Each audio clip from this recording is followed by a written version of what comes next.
Hello, welcome back to LIVENODING. In this episode, I will show you how I created something like this. It's fairly organic mesh, and it's created kind of like semi-procedurally. I'm using Blender cloth filter together with SVerchok nodes generator. So I started. If I reset this guy, okay, I started with this cube. So in this, at this point, I can have more resolution or less resolution of this cube or box, and I can smooth it if I like. So what's going on here is that I have control over the masking, but in this case I'm also using set material.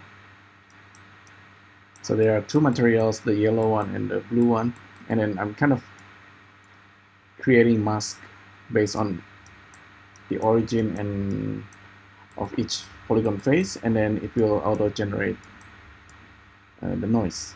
Okay, so that's easy to understand. And then the next thing I will do is to go to Sculpt mode, and with Blender 2.92, I believe, yeah, we actually have cloth filter. So beside mesh filter, we have cloth filter. So with cloth filter, we can kind of filter out this whole mesh using cloth simulations, while we also can use the face set. So I can initialize the face set from the material.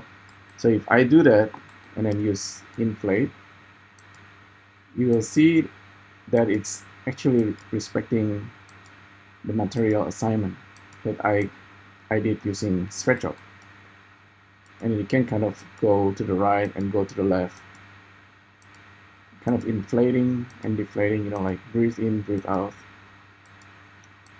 until you get this kind of organic shape.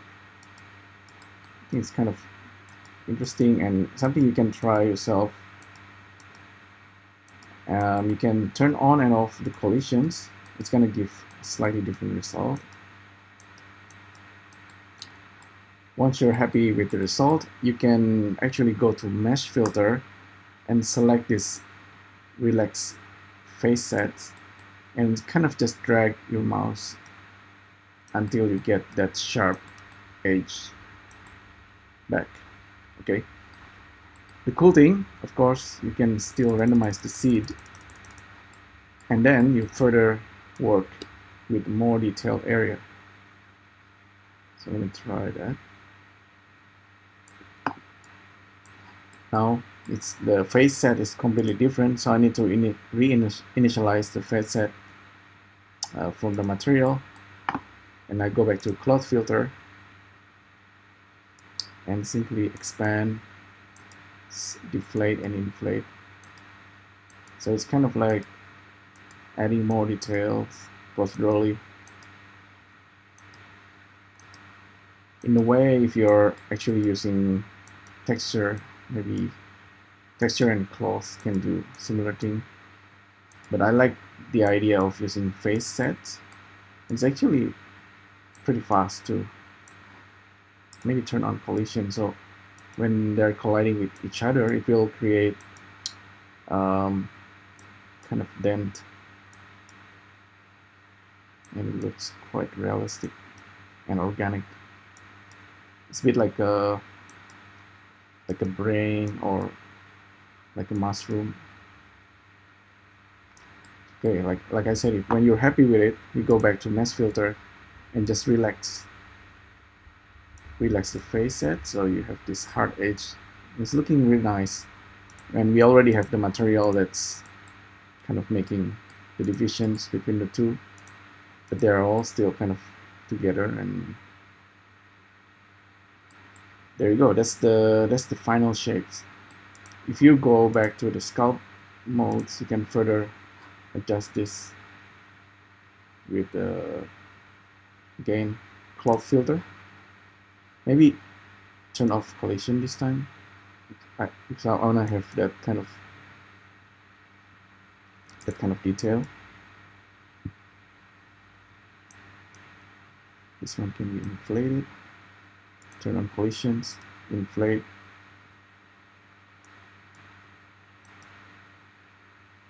So the more contrast you have between the two, the better it's going to look.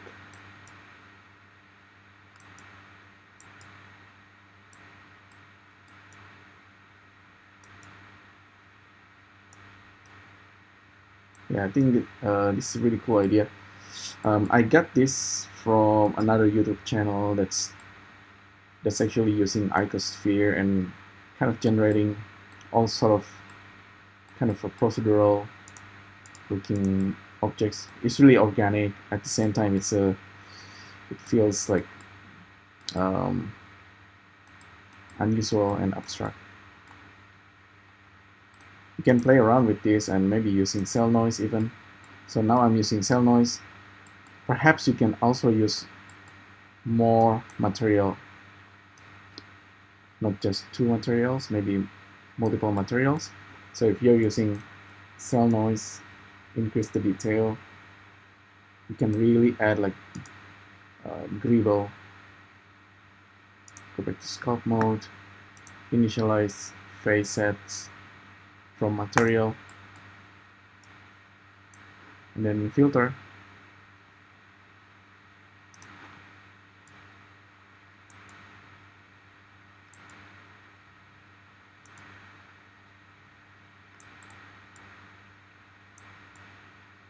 So depending on where you place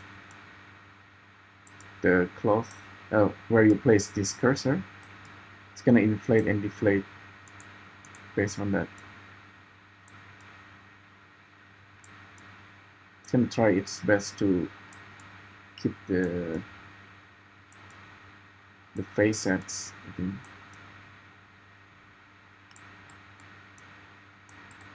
Okay, now it's probably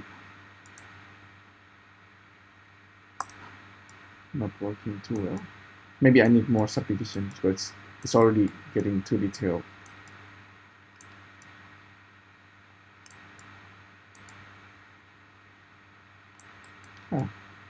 So I can go back to original shape.